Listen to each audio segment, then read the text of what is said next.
How are you doing, Foxtrot? I am back with another video on Umamusume, and this time I will be doing my best to help you understand the intricate differences between each racing strategy. Now on the surface, and especially because of how the game shows it, it is simple. Frontrunners immediately take first place from when the race starts and tries to keep their lead until they cross the finish line.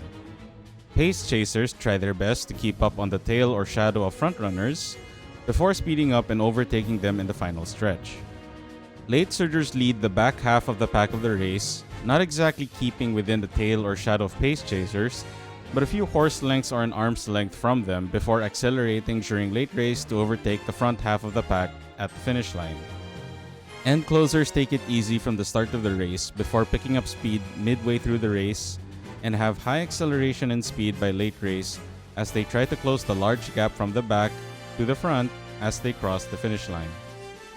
Now this is information we can formulate, gather, and understand from what the game shows us through the tutorial and gameplay.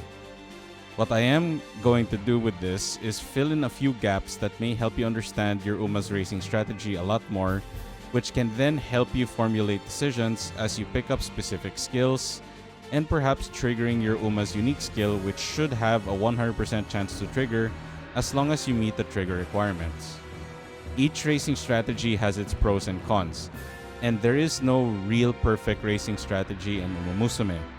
It comes down to what Umas you have, what cards you have, and personal preference as to why some racing strategies feel harder or not as fun as others you have played before. Now let's start with the frontrunners.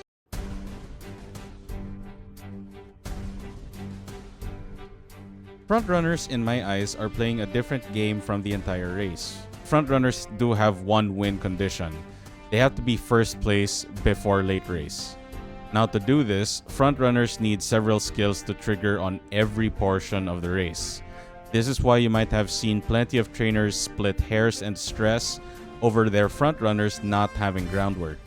Groundwork helps a frontrunner take first place very early and keep the lead early. Mid-race, they also want skills that help them keep the lead or retake the lead, like fast-paced. Late race, they'd want velocity and acceleration skills like Marozensky's unique skill, Saiyanskai's unique skill, homestretch haste, etc. Now, the reason for this is because frontrunners have the lowest speed multiplier by late race. The difference is marginal, but the difference is enough that if you get overtaken by any racing strategy that is not a frontrunner, it's most likely a sure defeat for you. This singular win condition that relies on specific skills is balanced by the fact that frontrunners do not have to worry about being blocked. On top of having the right skills, frontrunners unfortunately also need higher than average wit. The average wit goal is 300 to 400 wit, but frontrunners need or want somewhere in the 500 and higher range. Now this is because every 1/6 of the race, your Uma will roll a dice. That dice will give them a target top speed.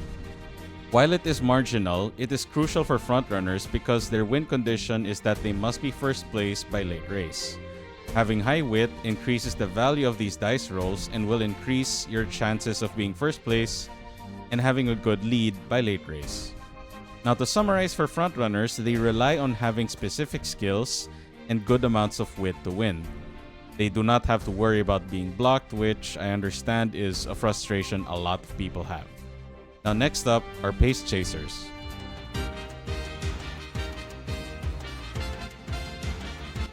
Pace chasers are arguably the most common and most crowded racing strategy.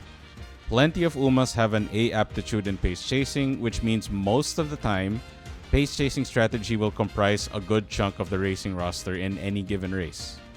Now to give you an example, most of the time, but not always, in an 18 roster race, you'll most likely see maybe 8 to 10 pace chasers. Pace chasers, realistically, they really have only one win condition, and that's not to get blocked. That's really it. The reason is because pace chasers are already in a good position to steal first place from frontrunners. They usually place about second to maybe fifth place by the final corner, and pace chasers do not have to worry about being too far from first place because their racing strategy naturally tries their best to keep them way at the front of the pack. Now, what then is the downside of pace chasers? One is stamina. Pace chasers have the strictest stamina requirement of all racing strategies. If you have seen guides that tell you how much stamina you need in specific race lengths or CM cups, they usually base it off of pace chasers. For example, medium team trials have a target stamina of about 900. Now, this is because pace chasers realistically should not go below 900 stamina.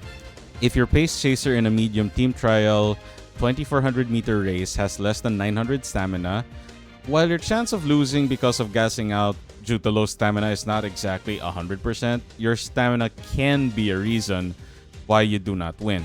Because do note, stamina does not only affect your speed or prevent you from decelerating on the final stretch, but combined with guts, stamina also affects the timing of your final spurt. Having 900 stamina does not guarantee you will not gas out either as a pace chaser, as you have many mechanics such as late start, rush, debuffs from Umas, etc. But having 900 stamina and a gold recovery skill means that if things do not go wrong for you, you will not gas out. Every other racing strategy can have roughly 50 to 150 less stamina than your pace chaser, and they will not gas out. This is why making a pace chaser for a long race is very stressful. Reaching 1200 speed arguably is a lot easier than reaching 200 stamina. Well, because just to give two reasons. One, naturally people will always bring a lot of speed cards, usually 4 cards. Stamina people usually bring maybe 2 or 3. And on top of that, 20% stamina growth Umas are most likely 3 stars, which realistically not many people have. The strict stamina requirement is balanced by pace chasers having naturally good positioning and arguably the most versatile set of skills they can get. If you noticed, most of the game's best recovery skills like Race Planner and Gourmand are exclusive to pace chasers because they really do need it. Now, to summarize pace chasers, their downside is their stamina requirement and the reliance of not being blocked. Their strength is that they have a luxury of skills to choose from many cards and have the best recovery skills in the game and are positioned at the front of the race, which is the prime position to be to overtake frontrunners. Moving on from the front to the back, we are now on late surgers and end closers.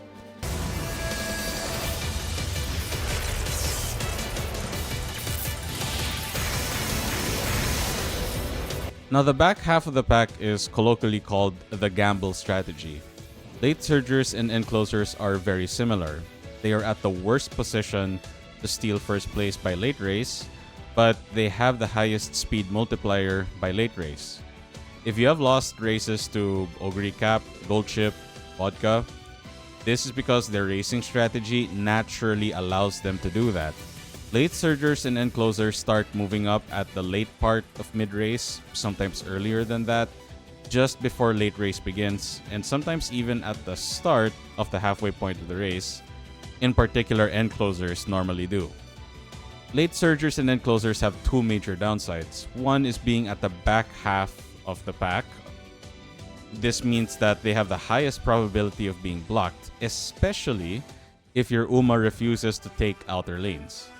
Late surgers need to get past the most crowded group in a race, which is, as we said earlier, pace chasers. End closers need to cut through the entire roster of the race. Now, on paper, they just need to take the outer lane, which is true, but that assumes your Uma actually wants to do so. You have to be lucky enough that they really do want to switch to the outer lanes. And this is one aspect of late surgers and end closers being the gamble strategy. The second major downside is that they are in the worst position to take first place. This means that they will need good amounts of acceleration skills and power to have a better chance at taking first place. And this is also assuming that the frontrunner did not do so well that their lead is so large that overtaking them is hopeless. The strengths of late surgers and end closers is that they have a very lenient stamina requirement, usually requiring maybe 100 to 150 stamina less than pace chasers. The meta debuffer currently is Nice Nature, and she is usually positioned as a late surger. Being a late surger and encloser means that your chances of being targeted by her debuffs, or most debuffers, are not zero, but are definitely lower than pace chasers and frontrunners. This is because most debuffers usually target Umas in front of them. Now, if it is not Nice Nature debuffing you, most Umas and players love to target pace chasers and frontrunners in the first place, with debuffs more than late surgers and end closers. So your Umas in that racing strategy also have a less chance of being susceptible to debuffs. Now, to summarize our gamblers, to win, they must not get blocked and must not be in the worst position possible for their racing strategy. In an 18 roster race, late surgers ideally do not want to be worse than 6th to 8th place by late race, and end closers do not want to be worse than about 10th or 11th place by late race. In CM Cup, late surgers and end closers want a position around 5th to 6th place. Their strength comes from their high speed multiplier by late race and their natural ability to avoid most, but of course not all debuffs. So with this knowledge, what do? We now have a general idea for Ura career at least as to what skills we need to prioritize getting. Frontrunners would want lead-centric skills, pace chasers would want late race speed skills and a good amount of stamina, late surgers and end closers would want acceleration skills and maybe a navigation skill. For Team Trials Champions Meet, we can balance having a consistent racing strategy like having at least one frontrunner or pace chaser and a riskier but more rewarding racing strategy like a late surger and an encloser in a roster. Now this also means training-wise, we now know the subtle nuances each racing strategy has. For example, frontrunners want wit at around 500 or more, so you might consider adding a wit card.